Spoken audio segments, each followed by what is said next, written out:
Welcome to Outer Space, International Arts and Class Struggle Podcast. On this week's show, Class and Art Part 2, From Aesthetics to Action, an interview with Ben Davis. In the space station, we have Suz Muna, and music this week from Erin Byrne, Song.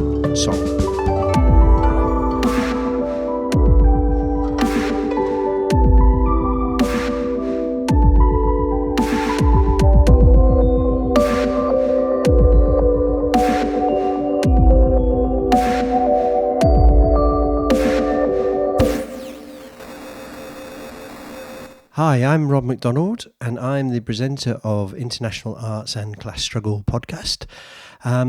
This week we have part 2 of our interview with Ben Davis. So let's jump straight back in where we left off from last week. You know, and one of the things I've been sort of putting out there in the podcast at quite regular intervals is this question of how humans have actually evolved. And in December, actually, just gone, I had a bit of time off because I was knackered. And actually, I spent most of the time listening to... You can take a vacation from your own podcast. Well, yeah, you have to take a vacation from yourself sometimes. So I did that. And what I did is I came off social media. You're your own most demanding boss. That's the thing about Yeah, well, yeah, exactly. Really self-employed labor is that you are working for the most demanding boss. The crisis of the middle class artist is a deep one. But the thing is, I took myself off social media. I tried to disconnect politically. And actually what I ended up doing was studying YouTube channels, which can be good sometimes, on evolution and art. You know, and I really got into this question about humans' relationship with the creative process. And I was thinking about cave paintings and these kind of things, and also the history of art, and, you know, how different societies affected the art in different ways. And we've just done capitalism a little bit. But one of the things that came to my mind, and it has popped up a couple of times in the podcast, is what is art in that sense? And for me, it boils down to art is actually simply the creative moment. It's not a lot else. And why do I feel human when I do art? It's because I get in front of a piece of stone, which is my main medium, or I get in front of the guitar and I see the problem, particularly with sculpturing, and I solve that problem. So when I came to think about evolution and humanity and the transition from ape to man and these questions, which are quite, it's a huge subject in itself. We often talk about art being, a reflection of society. But for me, I actually think, and people say, well, first of all, humans had to build their shelter and they had to hunt the animal, and then later came arts. Later came poetry and these kind of things. It was something that was built upon once we had the basics. And a lot of Marxists argue this, and I think that's wrong. I actually think the creativity, the thing, actually happens in the first instance of humanity when we start getting that cognitive thought. The use of labor is what? It's the use of the hand and the tool in a Marxist way, and so this process, this dialectical process of early humanity, really defines who humans are, is to be artistic, is the kind of point I'm trying to make. And that runs through all the different evolutions of different societies that we've had. It's particularly, like we've just discussed, about capitalism now. So, I mean, what do you think to that? Do you think art creativity is this essence of humanity, or do you think I'm being a bit sort of up my arse with this idea? Is it the essence of humanity? Marx, I think, says somewhere that, it's not that there aren't universals, but they're meaningless outside how they're specified. I tend to agree that creativity is pretty freaking fundamental to who people are. And one of the tragedies of capitalism is that it segments it out so that, like I said, capitalism based on alienated labor, like a lot of people are going to spend a lot of their lives doing things that they aren't allowed to express any sort of creativity. And I had jobs, I worked in a bookstore for a long time, and I was like a cashier, but they let me be in charge of the art book section where I could and it was amazing how much I invested in like the creativity of the displays. Like you could looking back, So you found a way wherever you were. For me, I was on building. You could see like me, just finding that place within an alien labor situation where you could express yourself. And then the memo came down from the office in Texas saying all book displays have to be 3 books high, facing out. And, it really felt like something had been taken away from me. Just this silly little thing, that I could find. So I think that, there's this general kind of thing. I think the thing about what you're saying is that you have to, in that sense, you basically have to disconnect the question of art from the question of taste. I do. Yeah, I mean, for me, aesthetics, in a sense, for me, are very, very secondary. Well, so that's an interesting place to have a debate or to open up a conversation or to really think about what that means. Because yes, I mean, I think that there's an entire discourse, particularly in austerity times, about how art is secondary. And my God, if you look, like, there are art programs in schools, the first thing to be cut. But you look at the effect they have on like student retention and just mental health and so on. I mean, who could doubt that those are like essential programs? Is essential, no, and not only that, but like that without which, like when I went to public school in Seattle, Washington, like I know for a fact that I stayed the first 5 periods to get to the theater class at the 6th. And that is like, it's like without the thing you consider the extra, which is the creative part, like none of the other stuff sticks, so you can't separate them out. I think that's a good example of what you're saying. It's universal.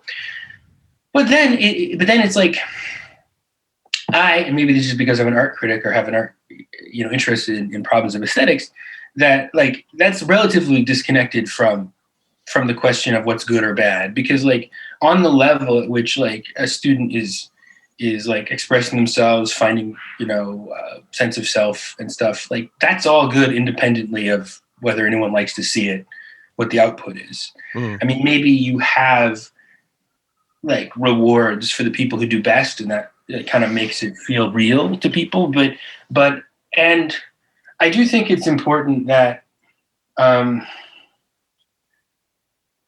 I think that it's, this is just dialectical, I guess. You can hold on to both. That you can have that dimension where it's kind of a much more broad, humanist, just welcoming. And I think there's a Marxist tradition of that.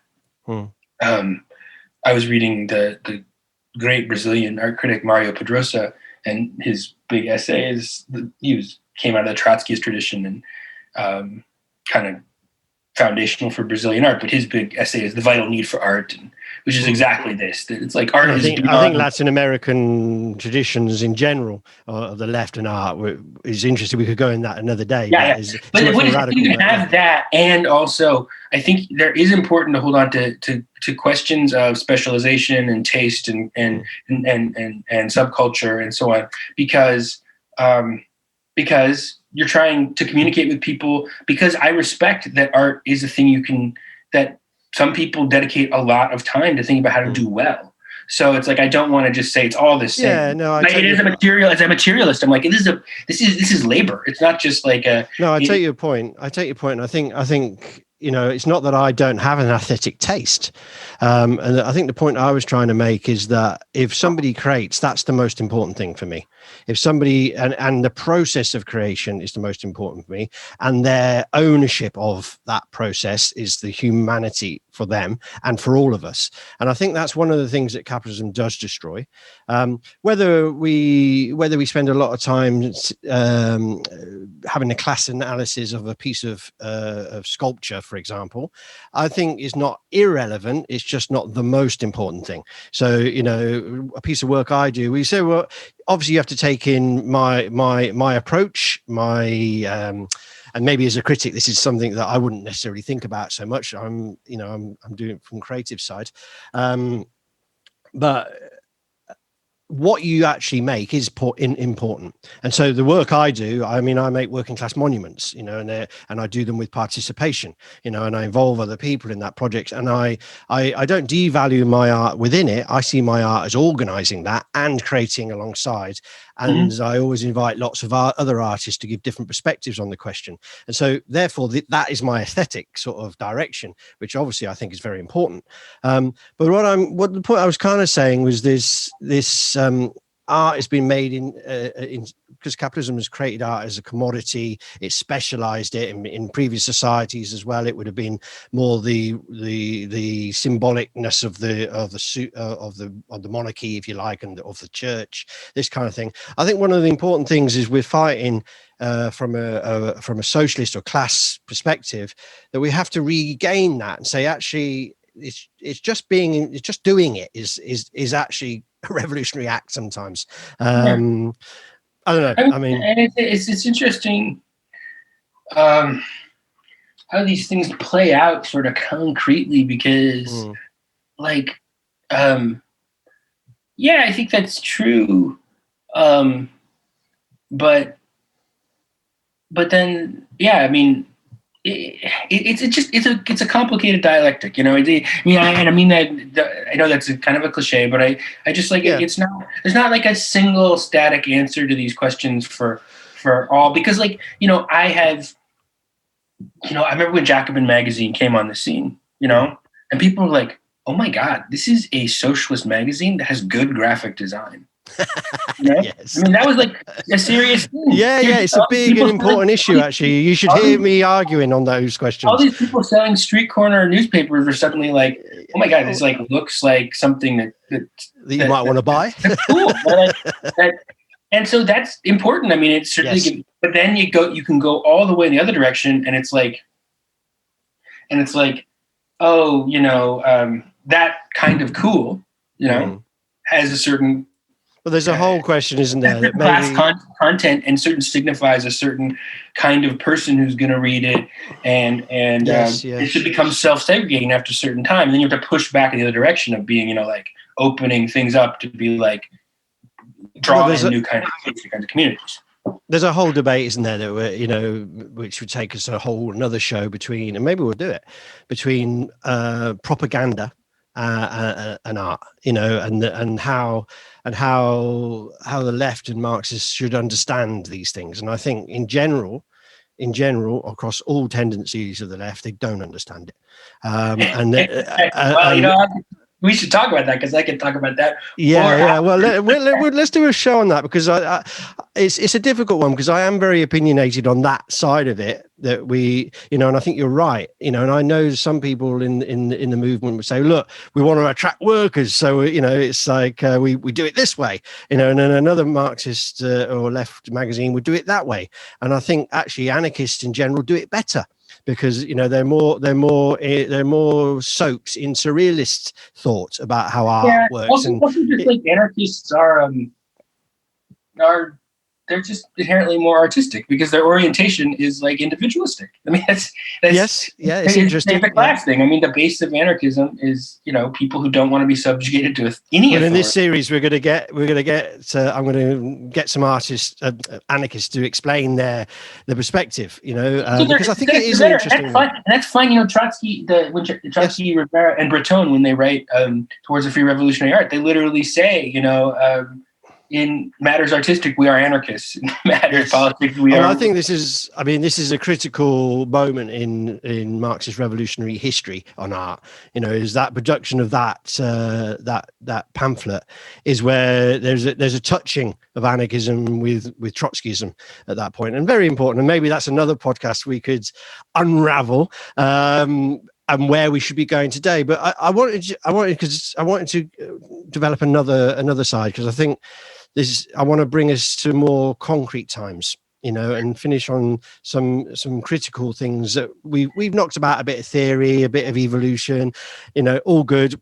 We can open up lots of different rabbit holes on propaganda, but the arts right now is facing a serious crisis. Now, the economic crisis that has developed was coming anyway in many ways.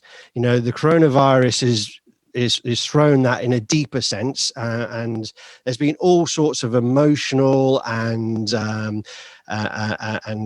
economic realities of the corona crisis, and we're still in it. We're still in it.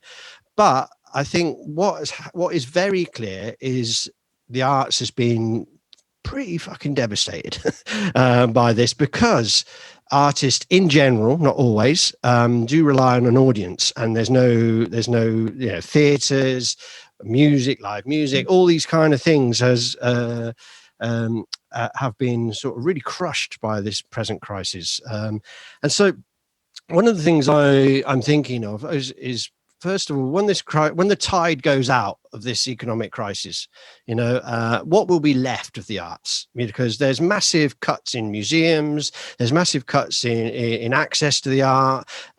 We just talked about how difficult it is to be a working class artist. There'll be very little space potentially left for that. And I'm kind of interested in your view on two things. One is, where do you think this is going for the arts in general? What state is going to be left? And also, as an art critic, you're probably better placed than me, is how do you think artists are going to respond to it? Do you think there's going to be particular movements that could develop out of this crisis or that kind of thing? So two quite difficult questions there, maybe, but, I want your opinion on, on the effects of the COVID crisis on the arts world. Well, absolutely devastating. There's not a way to sugarcoat it. I don't know, of course, I think there's room to develop new forms of solidarity, because, I think the arts are going to be crushed. I think for various reasons, they're more proximate to ruling class funding sources than some other people who are being devastated by it. Hotel workers and such. Like they're the so-called, essential workers are getting just slammed, or, essential workers and people who just, don't work in tourism or luxury or are just getting wrecked. But look, the UK has been hit very badly. United States has been hit very badly. Part of that is just COVID. Part of it is the neoliberalism coming apart. That public services have been very wrecked. And then on the flip side of that, these are consuming countries, that the entire, the countries that pioneered the neoliberal model, right, is we can move production and we'll focus on the cultural stuff. We'll focus on tourism, design, intellectual property, entertainment and stuff. So we do have relatively larger entertainment economies to other things. And that's means that they're just very vulnerable to when the international circulation of tourists stop, you are being in Barcelona, that is really obvious. What do you say?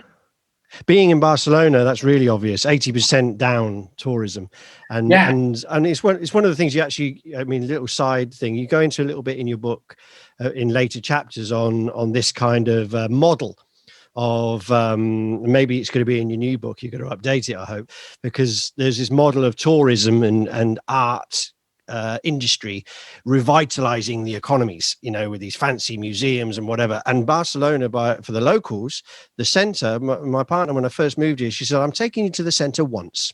And I said, she's from here. And I said, well, what, I'm going to show you everything. And then it's all up to you, because it's actually a theme park, and this model of this neoliberalism model that you're talking about here is actually, it's unraveling, as capitalism is unraveling, and I think it's an interesting point that you're developing there. And I just think that there's a new book called The Making of the American Creative Class that I was just reading a review of. It's obviously an homage to the E.P. Thompson Making the British Working Class, and the author makes this point that I think is good, is that the creative class is the term comes from Richard Florida, and this idea, it's specifically anti-working class idea, right? I mean, he comes out with a book in the early 2000s, and it's specifically like, working class is over, they don't have economic power, but there's this new kind of like alliance between like bohemian types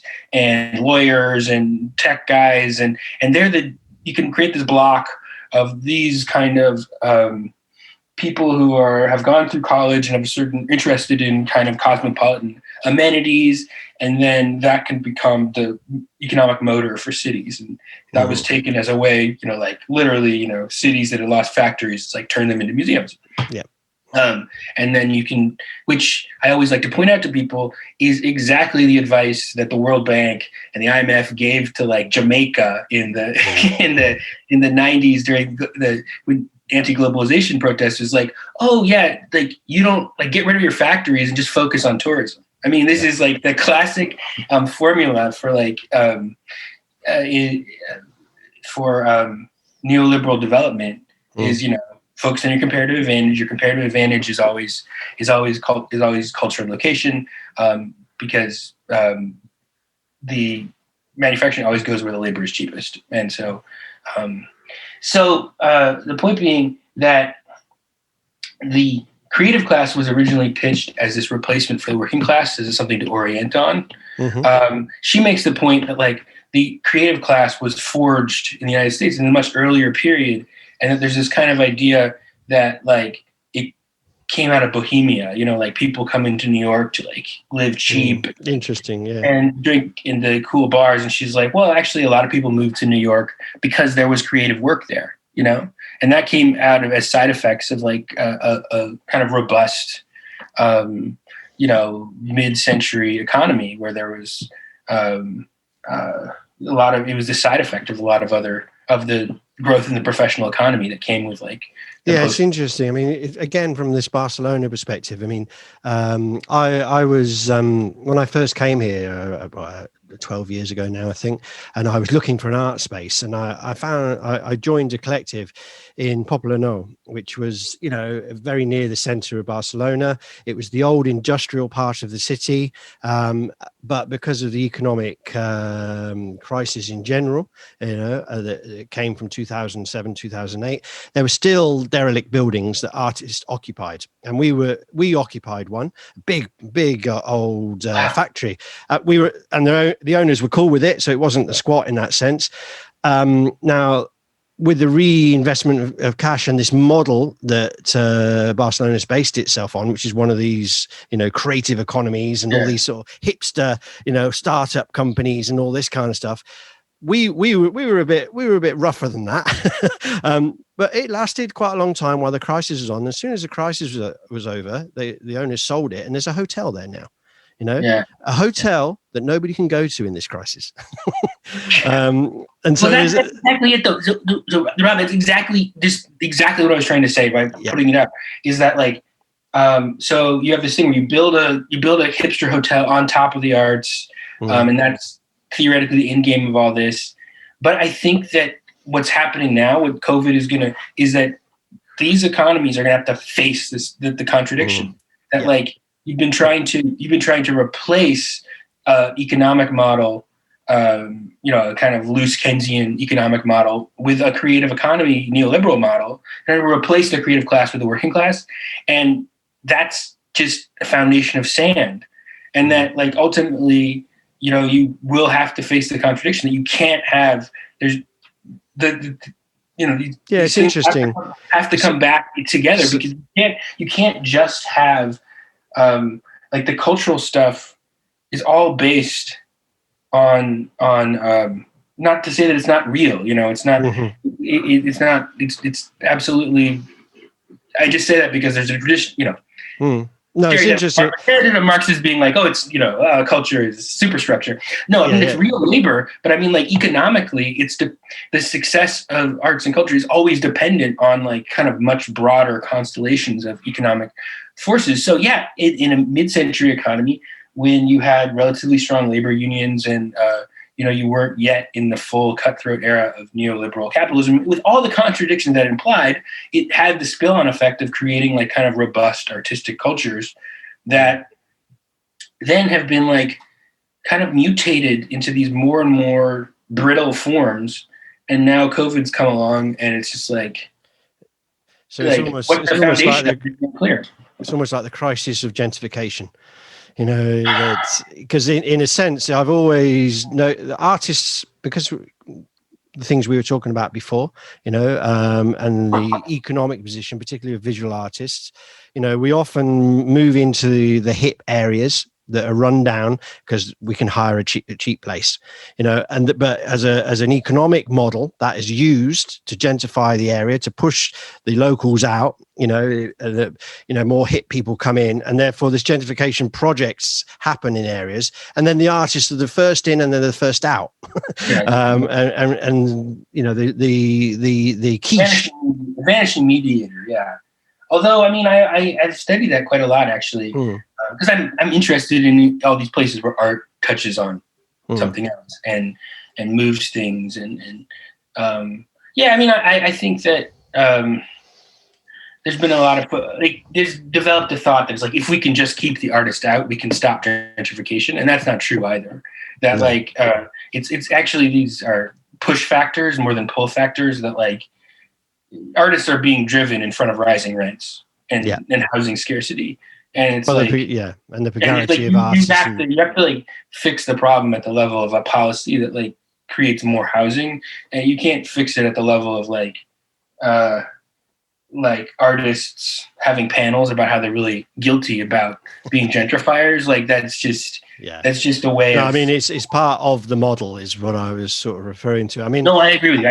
And in reality, I mean, and I think we probably both agree on this, that capitalism, in its how it defines all the things we spoke about today, it can't provide the essence of humanity. You can't provide people to be artists from a working class perspective, and therefore, for me, the conclusion obviously is that we need to change society, and we need to fight for a socialist society and these things. And my final kind of question, which is actually bigger than all the rest, and I have a habit of doing that on the podcast, What's the meaning of life? Well, more or less. Well, it's 42. We know that, so that's an easy one. I get that. But the question really, and why I started the podcast, in many ways, one was a personal journey of wanting to answer some questions and talk to people like yourself, and all sorts of different types of characters that think about art. But for me, the real question is, how do we organize as artists? And that's not easy, and I've spent a fair amount of my life doing it, and I think we touched on some of the complications of that in the first part of this discussion about class and people's perspectives. But I'm kind of interested, because you do mention it in the book as well later on, and I haven't reread it, so I can't remember all the arguments you had. But for me, there's space in the class struggle for a serious wing of that class struggle to be artists, organized, and when I'm thinking about it in all sorts of ways. So in some of the podcasts, I talk to artists who don't want a craft union, they want an industrial type union. And then I'm talking to artists who don't think about unions at all, but think about art in a political sense, and then talk about, some sort of being like some sort of surrealist movement or some avant-garde thing like that. And my personal view is somewhere in between, is an revolutionary arts international that orientates towards the working class struggle. And I picked some of that up in your book. So it's sort of a tag-on question to the COVID one. We've got this massive crisis, in the arts, on top of the precarity that existed beforehand, and then we've got all these complications of class and of art and whatever. So, how do you think artists should organize? Which direction should we be looking in as a group? Should we be all climbing in the sack of potatoes and accepting that that's what we're like, or or joining unions? How would you pose it? Well, I mean, no, don't accept the limits of anything. Well, I don't believe there's a general answer to that question. I mean, it's something I would like to emphasize, because I think it's easy to theorize, do X or do that Y. And most of these problems are really concrete and like contextual, and I think are probably a little bit different in Barcelona than in New York, and we're different in New York in the 30s and than they are in New York in the 2020s. So I think there's not really a general theory. I think that's important, to start. That's, I guess, the start of my perspective is start with the actual conditions and where struggle actually is. I have to say I'm pessimistic about artist unions. That's kind of why I asked, because but I'm not. I do keep an open mind because a lot of energy goes in that direction, and I think it's good political energy. I do worry that it's kind of that people have to reckon with the kinds of people who are actually in the room. And like I said, I think that the identity of the artist is actually really slippery and oftentimes more aspirational than real. And then for some people means one thing and for other people another. So it's very difficult to figure out how to consolidate that for me, although I know that there are examples in different countries where this works more or less well. But I guess in general, my perspective, I feel like there are different, like three different perspectives. One is that you should use art as like a vehicle for politics, as like a political, like I'm going to claim this space in order to make my message to the world. One is I'm going to organize the artists, as a constituency, to develop some kind of collective political identity. My perspective would be the third, which is that the art community is like a community, and that your goal should kind of be like to recruit from it, essentially. Like that these are people who, because their life conditions have potential political importance and potential political ideas, are radicalizing. If that stays in the container of the art world, I think to a certain extent it gets kettled in there. I think that but it can be very useful, like there are all kinds of struggles that need personnel, need ideas, need graphics, need ideas. Yeah. So need pointless stone sculptures of cats. That's quite important. The thing is, like that's the thing is, like I worry sometimes when political people are like, we need to use art like for politics, and sort of name the privileged political role of the political artist as that. It's like there's a lack of understanding of art in itself sometimes. And I think you mentioned Trotsky earlier, alienating the guy who makes the stone cat, which is, after all, the majority of people who make art. You got to be thinking about like how you don't prevent political art from becoming a taste category that creates like a sort of special professional space, a professional specialization that then like alienates. Honestly, you really, if you could, get all this political artists to join your political movement, or all the stone cat artists to join your political movement, and you were just thinking about numbers, mass struggle. You go with the stone cat people. So it's like you don't. Yeah, really, no, I mean, I think it's a mixture of both those things, isn't it?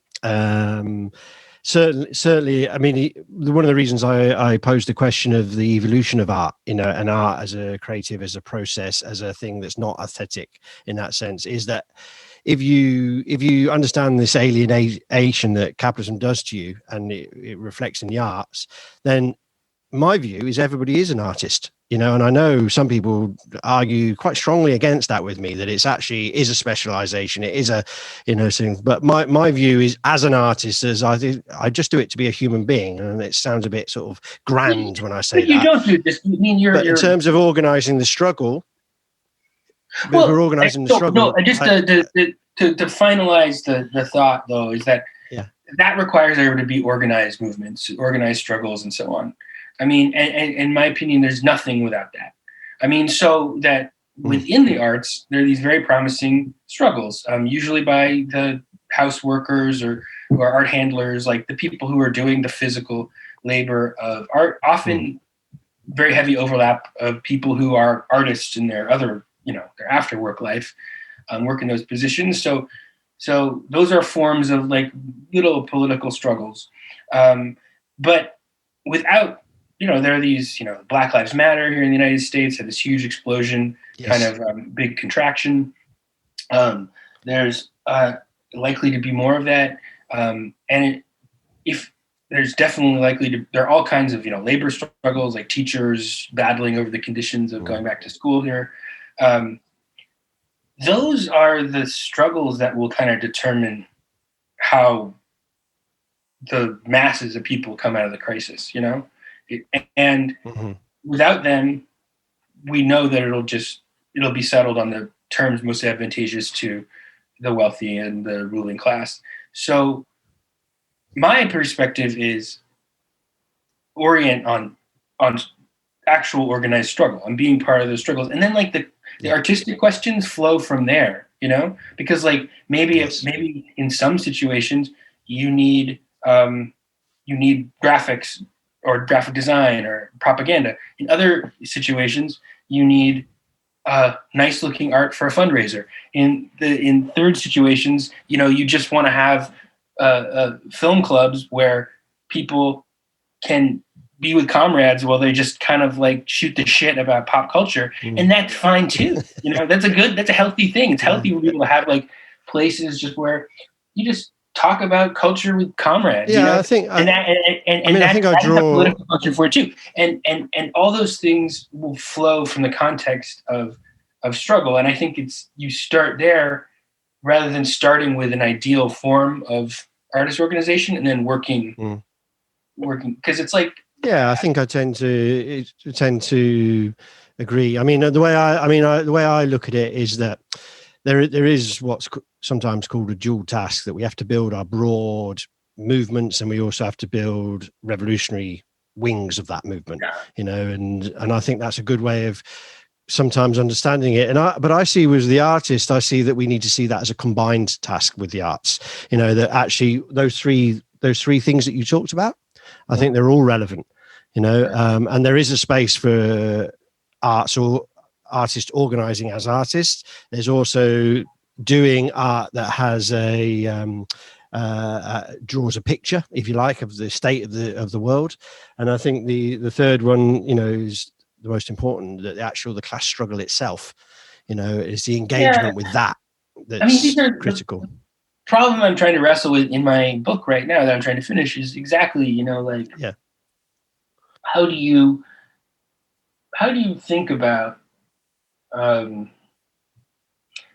how do you think about, because I feel like from when the last book was published, 9.5 Theses in Art and Class, to now, like there's just been this 180 shift in and it's because the contradictions have gotten worse. So like when that book was published, there still was this kind of, I don't know, posturing towards political art in a very biennial centric way. It was kind of like theoretical projects that were willfully uninterested in the realities of politics. And actually, have you ever seen this movie, the Boots Riley movie that came out last year? Funny you should say Boots Riley, because I was in a webinar just before Christmas, and Boots Riley was in it talking about art, and I was, and he mentioned your book.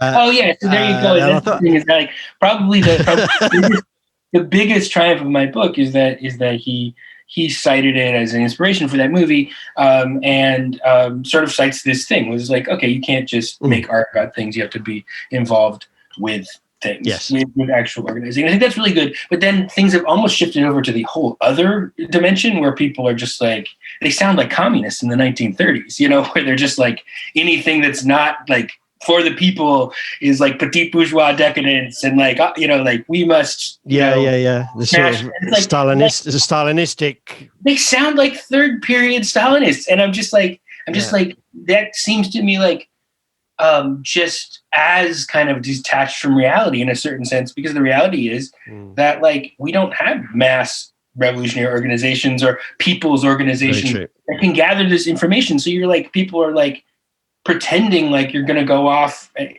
think it's a relevant point. Go to the villages, and it's like, you're not going to do that. Like this is,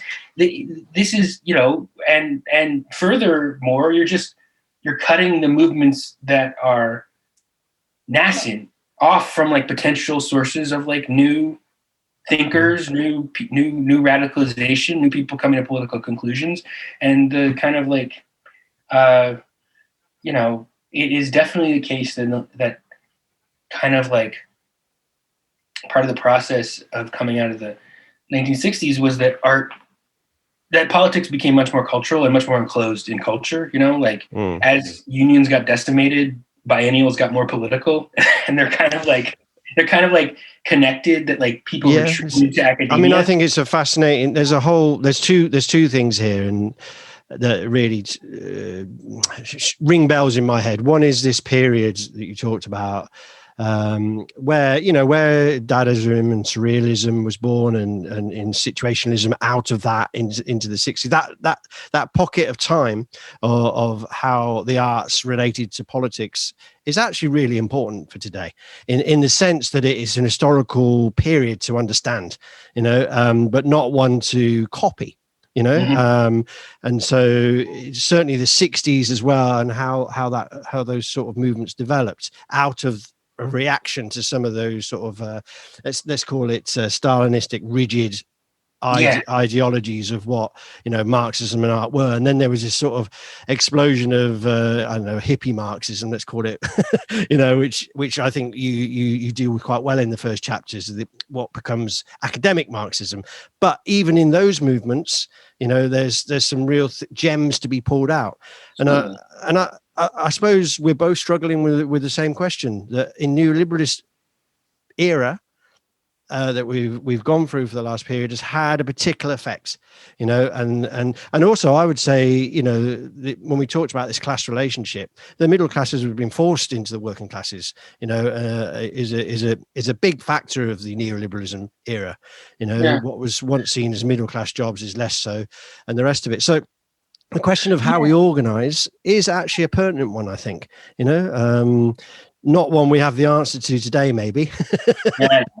Actually, we could keep talking. Yeah, I think we've done quite well. An obsession and something that I feel really like urgent about, and I'm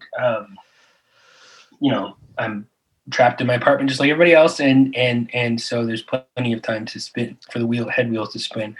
But I do think, I do.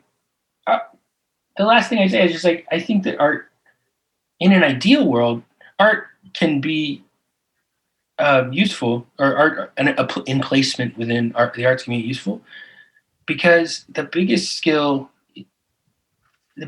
necessary skill and lacking skill in political organizing that I see right now is the ability to coalition build. And coalition building is all about listening to other people, figuring out what they're actually saying and what's actually important to them, and they're kind of weaving together different cultures, and in an ideal world, like the kinds of forms of attention that you bring as someone interested in art to bear, it's about figuring out how symbols that maybe look a little alien and weird to you actually are really important and personal to people. That could be a really useful skill. Yes, unfortunately, the way the conversation in the arts plays out right now is the opposite, where everything becomes like this. There's a lot of people not listening to each other, I think that we could make a case. I think that art is like extremely important. Like, are the skills of art in terms of like just providing places of different, like slightly different shades of politics, but with similar interests to come together around common objects. It could be really important, but that's. I think that is a fantastic place for us to leave it, because I think it's a really important point, and it's the intersection of where art and the creative thing is posed to us as revolutionaries and activists. That art is not just this thing over there. Actually, if we can grasp it, then maybe we can formulate ourselves as a movement to change society.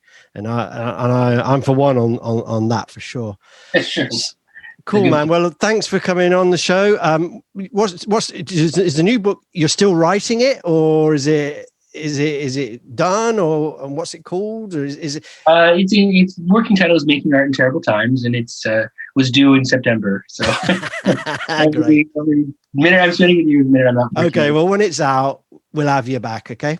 And we'll go from there. Thanks a lot, Ben, and look forward to speaking to you again soon. Absolutely, and my pleasure, and solidarity, Godspeed.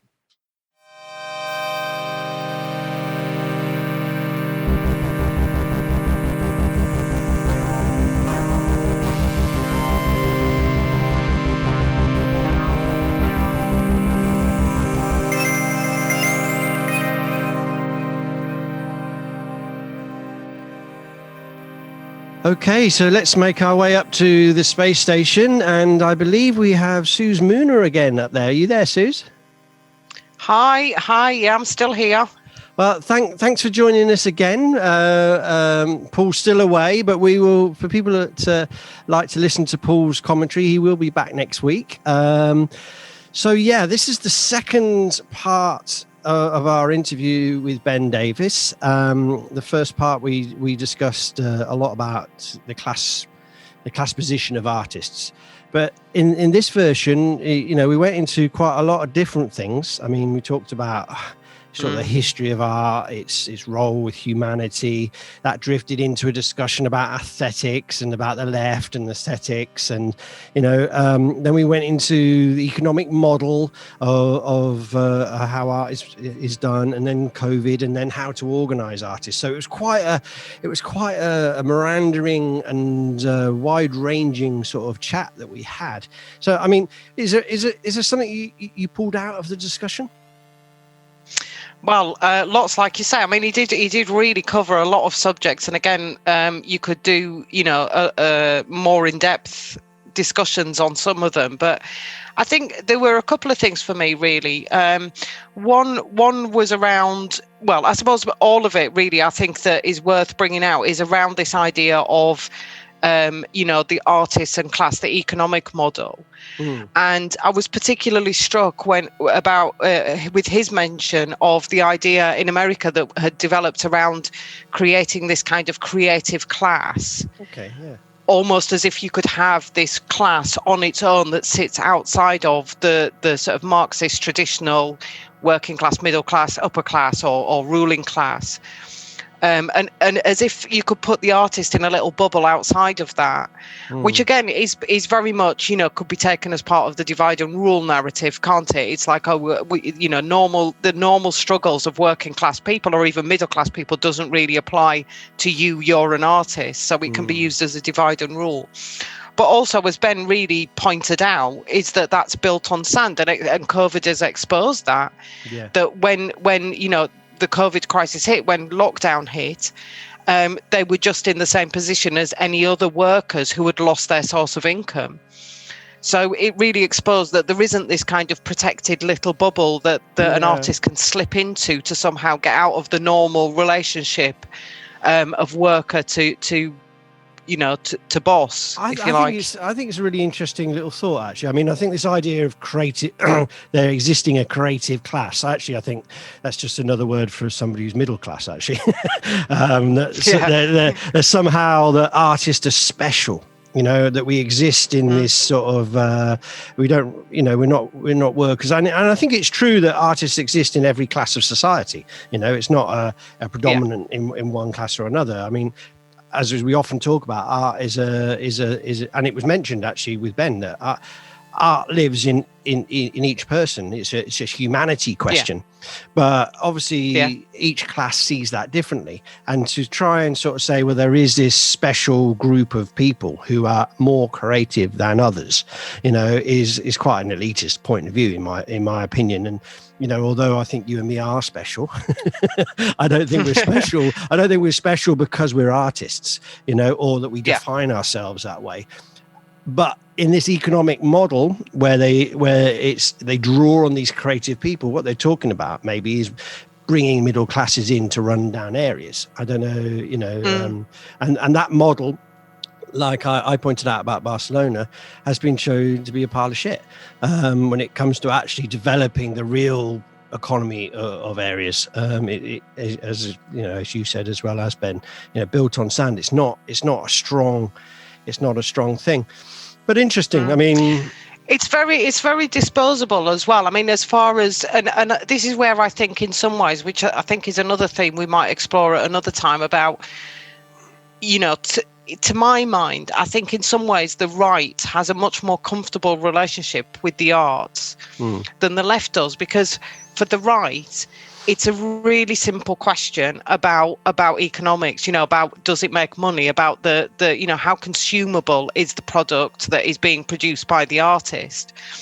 And so it's not driven by any kind of human need that you were talking about, the human need to create and the need of human beings to have creative expression in their lives. And actually, this was captured, I think, in October. It was put in an interview with Rishi Sunak, the Chancellor in Britain. It was put to him that there hadn't been a lot of support for the arts, when they were affected. I mean, in some cases, people's income had gone down to zero, and there hadn't been a lot done to support them.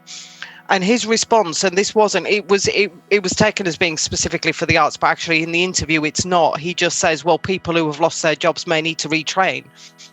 It was just as simple as that. There is nothing that goes any deeper than that. And therefore, if you're doing one job, and this would be no different to any other job, and that job can't make you money anymore, just move on to something else, which is obviously not how we would see it as artists, and certainly not how we would see it as Marxists. So I think there is that sort of constant economic question that comes into it, and you bring that out in the point you make around gentrification. That as soon as an area has been gentrified by artists moving in, those artists are then moved out. They are disposable. In that sense, they are disposable. They can move on to somewhere else and start gentrifying there. Meanwhile, the sort of landlord class basically will start to exploit what they've done. So I think that was a really good point to draw out, because that can be seen as if, that gives artists some kind of privilege, but it's not, because they are the ones who are then driven out by the very high prices of not being able to hire a studio space. I mean, I think this fact that the right in general, pro-capitalist ideas, find it very easy with the arts in the sense that it equals money or it doesn't. Or probably a broader argument about that would be that there are high arts and low arts, which is another question which maybe a bit deeper to go into today. But there are people who are just very, very talented. This kind of it links back to the other point, doesn't it? And I think you're right. I mean, for the left and for Marxists, and it's not straightforward. It's a more we're trying to bridge many different issues with this, because we understand that the role of art is one of being a human being, but also it touches on and this did with what I was discussing with Ben. It touches on the propaganda, the aesthetics of the situation, how all those things that we have to consider. Interesting, because I think in his new book he's going to explore some of these questions. And there's a whole wealth of I don't know. Let's put it this way: there's a whole wealth of questions that we need to tackle with. But the fundamental one that I tried to draw into the end of that discussion is, well, when you consider all these things, there's also the consideration of how do we organize, which has been a theme throughout the podcast. But in these two shows that we've done with Ben, we're asking the real question here, what's the class relationship of the artist? How does it sit? The economic models, and how does that transcend into organisation? I mean, we knocked it about a bit with discussion with Ben, but what do you think? I mean, which way should we be looking when we're thinking about organising artists? Yeah, and I think one of the things that he raised, didn't he, was that actually, COVID, like a lot of other areas, has made people reevaluate, and it's made artists who maybe did think that they were able to kind of sit outside the normal sort of structures, and were somehow protected a little bit from it, found that actually they were, as I say, without any kind of income. So COVID has exposed the vulnerability of working artists, people who rely on arts as a means of living, and it's exposed their vulnerability. So you would hope that any organisation now is going to have a greater resonance, that it will be really clear to people that actually they can end up in a situation, even if they're doing quite well, they can end up in a situation where they've got no money, and therefore they must, the relevance of being organised may have been brought home to them. I mean, you would rather, obviously it hadn't been brought home to them in that way, but I think that will be one of the outcomes, is that it should make it easier. So I think those discussions have to start. I mean, we talked when we had our last discussion, didn't we, about how the labour movement itself needs to be thinking about drawing in artists and seeing that as being quite important, and seeing that as being something that the labour movement should be organising around. But also you need those artists and to respond to that, don't they? They have to find an echo when they're trying to do that. And other sectors of the economy do have organisation, even though people are employed in a very individual way.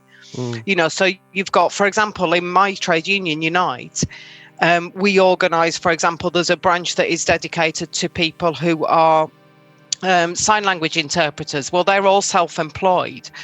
Or those tourist guides, they're all self-employed, but they come together as a branch and they organise together as a branch, and they are able to get some of their demands out. They're able to put pressure on government, so there is a value in them coming together, even though they aren't negotiating with an employer in the kind of traditional model of that. And that's something, that Unite's had to look at a lot anyway, because of the gig economy, because people are being forced into this kind of bogus self-employment, which a lot of it is, we know, with Uber drivers and so on. So, that should provide a model for artists to also be able to come together. It's really a matter of reaching out to them and starting to look at forming those kind of branches where, they recognise that there is a value, and they can still achieve things by coming together and working collectively, rather than working individually, in a very individualist way, really. Yeah, no, I think the point that hit me that I thought about for quite some time afterwards was he said, well, something along the lines of this, that the issues themselves will develop the organisation, and the crisis itself will, force us into certain ways of thinking. And he used this analogy of sculptors making cats. I've actually made some cats, but and actually I think my cats are quite a political statement, actually, but we'll talk about that another day. Cats can be very political. Yes, definitely. I mean, I think there's a whole podcast there potentially. But the point he made, which I think was interesting, was that the amount of artists out there doing, let's say non-political art is the ones that you need to be reaching. That's where the numbers are. But that actually talked about recruiting to the movement from the artist movement, which I thought was good. I think that's a relevant point. The other point, I think, which is what I think you've developed there, is, let's say, non-craft unions for artists, unions that artists join that aren't there to further their career as such, but are there to defend their rights, which I think is a real critical role of the labour movement. And then there's a final sort of angle that I think, and this is where I think the podcast lives in, is this idea of the politicization and the radicalization and if you like, for want of a better word, the Marxification of artists. I think I've made up a new word there. that actually we need to be thinking about, elements of political organization, whether that's something that we can have a Revolutionary Arts International, or whether we're whether we're linking up within these different unions. Is there something then? And to be fair to Ben, he was open-minded with that, a little bit unsure, let's say, that was a possibility. But that for me is the $1 million question. Is there a stage beyond being an activist and an artist and one of the same? Is there something that we should be doing? Should we be saying, well, maybe it's time that we come together as revolutionary artists and say, okay, not all artists are revolutionaries, but actually it's the capitalist system's the problem. Here's the models, here's the discussions, here's the pamphlets and the manifestos. Surely we need to actually be an organized wing of the movement. I mean, it's a big one, but what do you think? Yeah, I mean, if you look in the past, if you look at sort of artistic traditions, they quite often had their own manifestos, didn't they? They did, yeah. Like the Futurists and you could pull out loads of different examples, that they had that kind of level of political consciousness that went with, I mean, not that I agree with the politics of the Futurists, but I'm just saying, that there is that sort of precedent. Well, the Daddies did it, for the Situationists did it, the Surrealists definitely did it. It was something that doesn't exist in the neoliberal area that we've been talking about, really. I can't think of any. I mean, can't think of any. I'm not necessarily the most sort of well sort of read person, really. I think we would know. On the arts, I think we would know if there was a real movement there. Yeah, I haven't seen anything that kind of is the equivalent of that, really. And I think that's, so surely the task has to be to organise something along those lines. I mean, you do have arts workers who are organised in industrial unions. The PCS not that long ago was out on strike. The workers that work in the museums and galleries were out on strike. So you do have that, and you do have that level of sort of industrial organisation for arts workers. And there are, again, there are other examples, some of which you've referred to in previous podcasts. But that kind of art, the artists having their own manifesto and having a forum for real political discussions other than obviously outer space. I'm not really aware of any. And that, you would need to have something that you start to pull people in, you start to develop, a program, a manifesto, you need to, have those discussions. And I think that definitely is a gap at the moment, and it is desperately needed at the moment. I think one of the things that Ben referred to is that, and I think you picked up on as well, was this idea that after COVID, things are going to have to change. So this is a really good time to be having that discussion and to be looking at that. And of course, the ruling class and the establishment are going to be looking at doing it in a way which again offers that same kind of built on sand solution, because it keeps everything nice and safe, doesn't it? If you make out that people are in a separate little bubble and you can divide them off from other sections of the working class, then that makes it really easy to control them. And I think we have to combat that, proactively combat it. Perfect. I agree with all that. And I think anybody who's listening and thinks we should be getting it together, then contact Outer Space. Let's link up.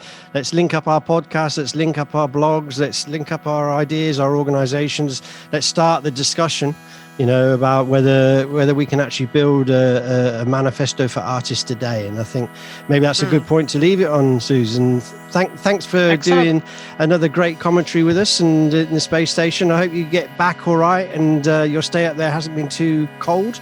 And we'll speak to you again in the future, okay? But I've cleaned all the windows as well, so it's all looking really. It's a real difficult job cleaning the windows up here, So yeah.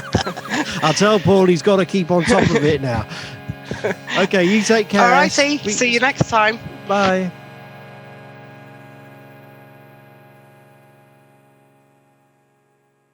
Thank you for listening to part 2 of our interview with Ben Davis. If you enjoyed this episode, then consider sharing it with your friends. If you would like to support the podcast, you can do so by donating through our website. I will now play the Sun Song by Byrne for you. Byrne also contributed the music for the intro and outro to our show. Enjoy!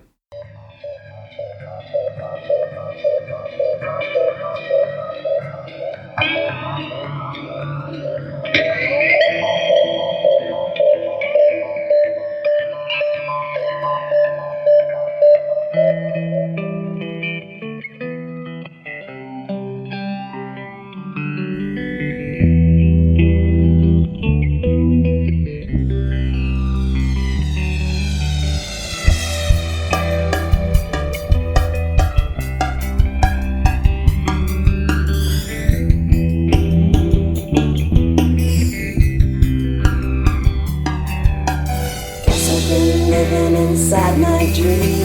'Cause nothing in the world is what it seems. Doesn't anyone believe in anything? Guess I'll find a new galaxy.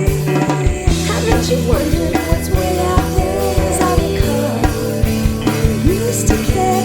I need a breath of fresh air, so let's go.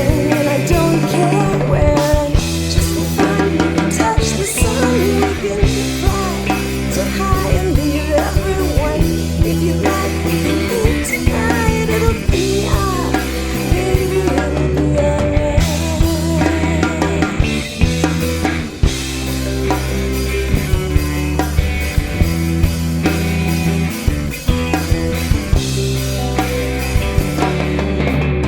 So here it is, this is your life. Still trying to cut corners with a paper knife. Every one you thought about, have you realized you need to open your real eyes? And we can leave all this behind and make history, make up your mind. So tired, waiting in line.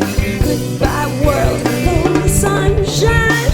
Just for fun, we can touch the sun, we can fly so high and leave everyone.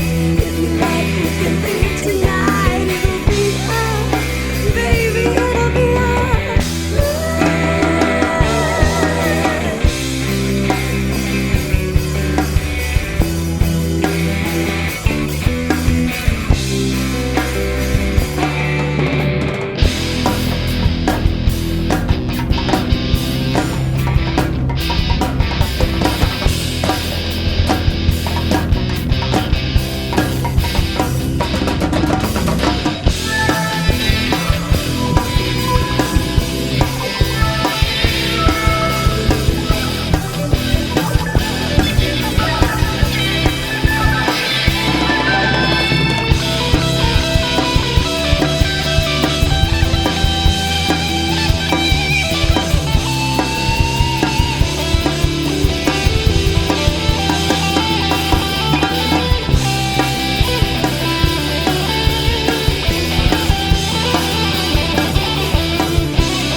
We hope you enjoyed the show.